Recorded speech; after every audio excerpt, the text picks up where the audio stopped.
하얀 병실 형광등 불빛 아래 홀로 앉아 있었습니다. 의사는 CT 사진을 가리키며 조심스럽지만 단호하게 말했습니다. 췌장에 보이는 그림자. 정밀 검사가 필요하다고. 최악의 경우 시한부 3개월이라고. 손이 떨렸습니다. 숨이 막혔습니다. 하지만 진짜 아픔은 그 다음이었습니다. 병실 밖 복도에서 들려오는 목소리. 제 아들과 며느리였습니다. 저는 화장실을 가려다 문고리를 잡은 채 멈춰 섰습니다. 장례 비용 얼마나 들까? 빨리 재산 정리해야 하는데. 며느리 서진의 목소리는 놀라울 만큼 냉담했습니다. 병원비 더 쓰기 전에 시골 요양원 알아봐. 싸게. 제 아들 준호의 목소리는 조급함으로 가득했습니다. 그 순간 세상이 멈춘 것 같았습니다. 30년간 키워온 아들이 20년간 며느리로 받아들인 그녀가 제게 어머니가 아니라 유산이라는 이름표를 붙이고 있었습니다. 저는 조용히 병실로 돌아왔습니다. 서울 하늘은 여전히 회색이었고 제 미래도 그만큼 어두워 보였습니다. 하지만 그들은 몰랐습니다. 제가 이미 1년 전부터 완벽한 계획을 준비해 왔다는 것을. 저는 미소를 지었습니다. 쓸쓸하지만 단단한 미소였습니다.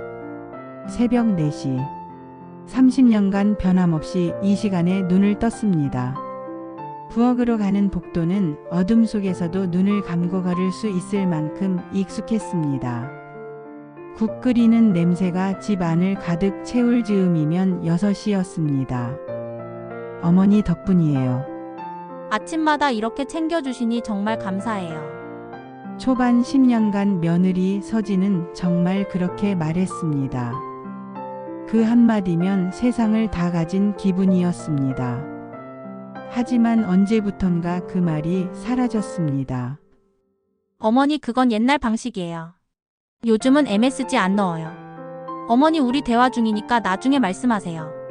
천천히 아주 천천히 저는 투명해져 갔습니다. 식탁에서 제 목소리는 배경음처럼 취급되었습니다. 가족 사진을 찍을 때도 어머니는 괜찮으시죠라는 말과 함께 자연스럽게 빠졌습니다. 그리고 6개월 전 운명 같은 날이 찾아왔습니다. 강남대학병원 진료실. 의사는 모니터를 켜고 CT 영상을 띄웠습니다. 췌장 부위의 종양이 의심됩니다. 크기가 작지 않습니다. 빠르게 진행되는 경우 준비를 하셔야 할 수도 있습니다. 집에 도착했을 때는 저녁 6시였습니다. 떨리는 목소리로 말했습니다. 병원에서 검사하래. 췌장에 뭔가 보인대. 큰 병일 수도 있대. 예상했던 따뜻한 위로는 오지 않았습니다. 며느리가 조심스럽게 입을 열었습니다. 어머니, 그럼 혹시 재산 정리를 미리 해두는 게 좋지 않을까요? 나중에 급하게 되면 상속세 문제도 있고. 아들이 거들었습니다.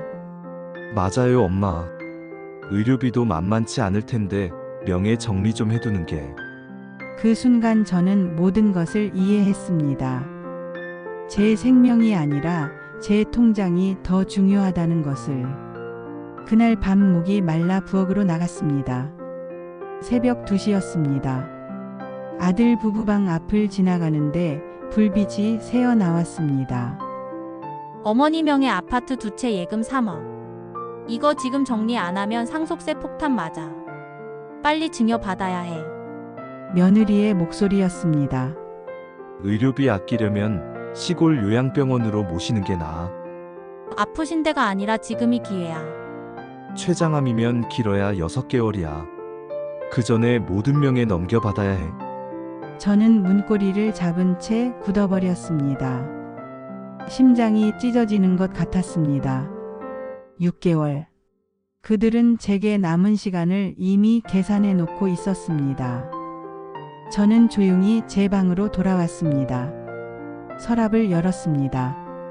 낡은 통장 등기부등본 그리고 한 장의 사진.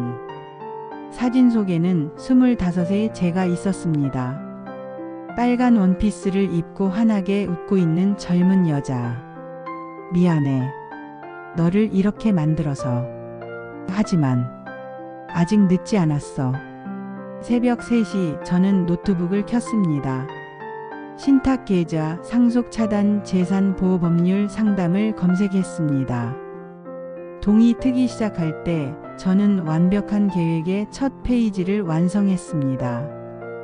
다음 날 아들 내외가 출근한 후 저는 강남역 근처 법무법인을 찾았습니다. 상속차단과 신탁계좌 설정에 대해 상담받고 싶습니다. 젊은 변호사는 놀란 표정이었습니다.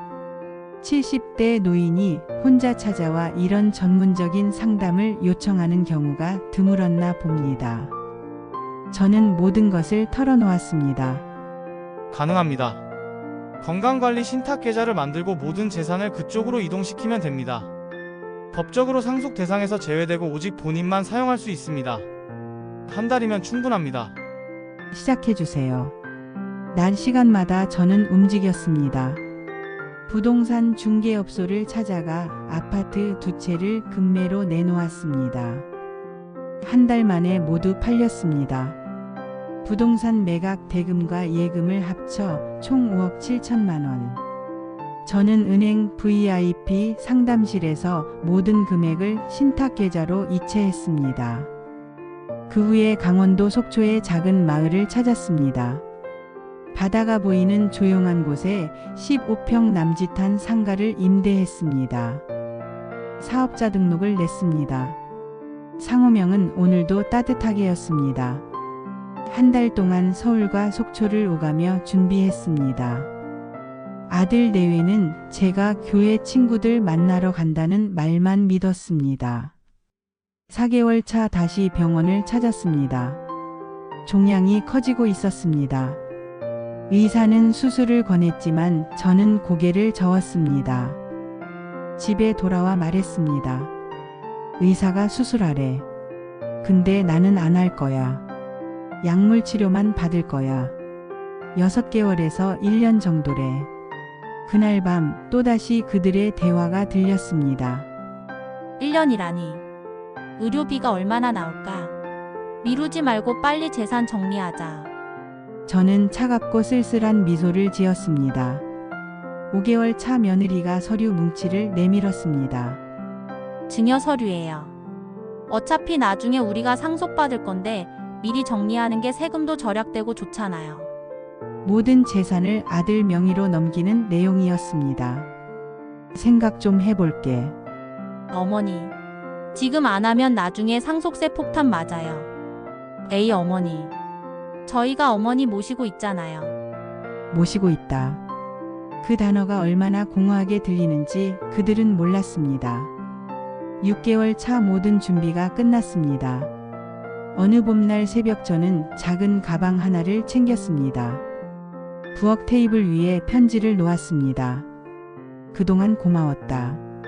하지만 나도 내 인생을 살고 싶다. 건강하게 살아라. 다시는 연락하지 마라. 문을 열고 나섰습니다. 30년을 살았던 그 집. 이상하게도 가슴이 답답하지 않았습니다. 오히려 숨통이 트이는 기분이었습니다. 첫 버스를 타고 서울을 떠나 속초로 향했습니다. 서울 3일 후 어머니, 어머니, 아들이 방문을 두드렸습니다. 대답이 없었습니다. 텅 빈 방, 부엌 테이블 위에 편지. 며느리가 비명을 질렀습니다. 이게 무슨 소리야? 은행에 달려갔습니다. 고객님 해당 계좌는 잔액이 0원입니다. 6개월 전부터 단계적으로 출금되어 다른 계좌로 이체되었습니다. 3억이 있었는데. 등기소에서도 같은 답을 들었습니다. 목동 아파트와 분당 아파트 모두 5개월 전에 매각되었습니다. 소유주께서 직접 처리하셨습니다. 며느리는 바닥에 주저앉아 울었습니다. 우리 아파트 계약금 날렸어. 5억 7천만 원. 다 사라졌어. 속초 바다가 보이는 작은 카페. 저는 아침 7시에 문을 열었습니다. 오늘도 따뜻하게 간판을 보며 미소를 지었습니다. 첫 손님은 근처에서 산책하던 할아버지였습니다. 커피 한 잔 주시오. 네, 곧 나갑니다. 30년 만에 처음 느끼는 고요함이었습니다. 3개월 후 정기검진을 받으러 병원에 갔습니다. 의사가 미소를 지으며 말했습니다. 종양이 놀랍게도 축소되었습니다. 6개월 전과 비교하면 크기가 절반으로 줄었어요. 어떻게? 스트레스성 종양이었던 것 같습니다. 환경이 바뀌고 심리적 안정을 찾으시면서 면역 체계가 회복된 겁니다. 계속 이렇게 지내시면 완치도 가능합니다. 저는 복도에 멈춰 섰습니다. 창밖으로 보이는 바다, 파란 하늘, 눈물이 흘러내렸습니다. 마음이 치유되니 몸도 따라오는구나. 그날 저녁 손님이 남긴 방명록을 펼쳤습니다. 사장님, 커피는 참 따뜻해요. 마치 엄마 품 같아요. 힘든 일 있을 때마다 올게요. 고맙습니다. 30년간 가족에게 받지 못한 고맙다는 말. 낯선 이에게서 받았습니다. 이게 행복이구나. 1년이 지났습니다. 속초에서의 삶은 평화로웠습니다. 카페는 입소문을 타고 손님이 늘었습니다. 그리고 어느 가을 저녁 낯선 번호가 울렸습니다. 여보세요? 어머니, 저예요. 준호. 목소리가 떨리고 있었습니다. 울먹이는 것 같았습니다. 저희가 큰일 났습니다. 어머니, 제발 한 번만 들어주세요. 그래서 집을 담보로 투자했는데 사기를 당했어요. 2억을 날렸습니다. 집도 경매 넘어갔어요. 저는 아무 말도 하지 않았습니다. 그리고 서진이가 유방암 3기 판정을 받았습니다. 항암 치료 비용이 3천만 원이 넘습니다. 어머니 제발 저희 좀 도와주세요. 저는 창밖을 바라봤습니다. 준호야, 나 아플 때 너희는 어땠니? 나한테 시골 요양원 보내려고 했지? 내 재산 계산하면서 장례 비용 아끼려고 했지? 전화 너머로 흐느끼는 소리가 들렸습니다. 미안하다. 나는 이제 내 건강 돌보기도 바빠서. 그리고 말이다. 너희가 나한테 했던 것처럼 나도 너희를 계산해봤다. 내가 도와줄 이유를 찾을 수가 없더구나. 어머니 제발. 잘 살아라. 너희가 원하던 대로 나 없이. 전화를 끊었습니다. 손이 떨렸습니다. 하지만 후회는 없었습니다. 그날 밤 책상 앞에 앉아 편지를 썼습니다. 사람은 벼랑 끝에 서야 진짜를 본다. 돈이 아니라 마음으로 살아야 한다. 그럼 보이지 않던 것들이 보인다. 너희도 이제 그 길을 찾아라. 다음 날 아침 은행에 갔습니다. 익명 송금하고 싶습니다. 며느리가 입원한 병원으로 3천만 원을 보냈습니다. 송금인 이름은 오늘도 따뜻하게라고 적어주세요. 가슴이 뜨거웠습니다. 이게 진짜 복수구나. 그들을 무너뜨리는 게 아니라 그들이 스스로 일어설 기회를 주는 건. 2개월 후 카페 문이 열렸습니다. 12살쯤 되어 보이는 소년. 제 손주 민수였습니다. 할머니, 민수는 장학증서를 보여주었습니다. 저 장학금을 받았어요. 500만 원이요. 그런데 장학금 준 분 이름이 오늘도 따뜻하게였어요. 민수가 한 걸음 다가왔습니다. 할머니가 보내주신 거죠? 저는 대답할 수 없었습니다. 목이 메었습니다. 민수가 갑자기 저를 껴안았습니다. 할머니, 보고 싶었어요. 할머니, 엄마가 매일 울어요. 아빠도 매일 할머니 사진 보면서 울어요. 엄마가 그랬어요. 할머니가 아프실 때 옆에 있어 드렸어야 했다고. 눈물이 흘러내렸습니다. 그리고 엄마 병원비 보내주신 거 알아요. 할머니, 저희 다시 시작할 수 있을까요? 저는 민수의 머리를 쓰다듬었습니다. 앉아라. 할머니가 커피 만들어줄게. 6개월 후 카페 문이 조심스럽게 열렸습니다. 아들 준호와 며느리 서진이 서 있었습니다. 서진의 머리카락은 짧게 자라고 있었습니다. 항암 치료의 흔적이었습니다. 어머니, 정말 죄송합니다. 둘 다 고개를 숙였습니다. 저는 그들에게 자리를 권했습니다. 앉아라. 커피를 내렸습니다. 2잔을 그들 앞에 놓았습니다. 마셔봐. 서진이 조심스럽게 커피를 마셨습니다. 따뜻해요. 그래. 따뜻한 게 제일 좋은 거야. 서진이 울음을 터뜨렸습니다. 죄송해요. 정말 죄송해요. 저는 서진의 손을 잡았습니다. 다 지나간 일이야. 어머니, 다시 모실 수 있을까요? 저는 고개를 저었습니다. 아니, 2 사람의 얼굴이 굳었습니다. 모시는 게 아니야. 모시고 모셔지는 관계는 이제 끝이야. 대신 함께 사는 거야. 각자 자기 자리에서. 나는 여기서 살고 너희는 너희 집에서 살고. 한 달에 한 번씩 이렇게 커피 마시러 오면 돼. 그리고 하나 더. 너희가 진짜 반성하는 모습 나한테 보여주는 게 아니라 민수한테 보여줘. 민수가 부모를 존경할 수 있게 살아. 그날 저녁 4 식구가 함께 식사를 했습니다. 오랜만에 둘러앉은 식탁이었지만 예전과는 달랐습니다. 저는 더 이상 투명 인간이 아니었습니다. 우리는 서로를 인간으로 가족으로 대했습니다. 1년이 더 지났습니다. 저는 여전히 매일 아침 7시에 카페 문을 엽니다. 바다를 바라보며 첫 커피를 내립니다. 민수는 이제 중학생이 되어 방학 때마다 와서 저를 돕습니다. 아들 부부는 한 달에 한 번 꼬박꼬박 찾아옵니다. 더 이상 모시러 오는 게 아닙니다. 보러 옵니다. 어느 저녁 혼자 앉아 창밖을 바라봤습니다. 석양이 바다를 붉게 물들이고 있었습니다. 저는 깨달았습니다. 복수는 그들을 무너뜨리는 게 아니었습니다. 그들이 스스로 일어설 수 있게 하는 것이었습니다. 용서는 약함이 아니었습니다. 내가 더 이상 그들에게 상처받지 않겠다는 선언이었습니다. 저는 30년간 어머니라는 이름으로 살았습니다. 하지만 이제 저는 나 자신으로 삽니다.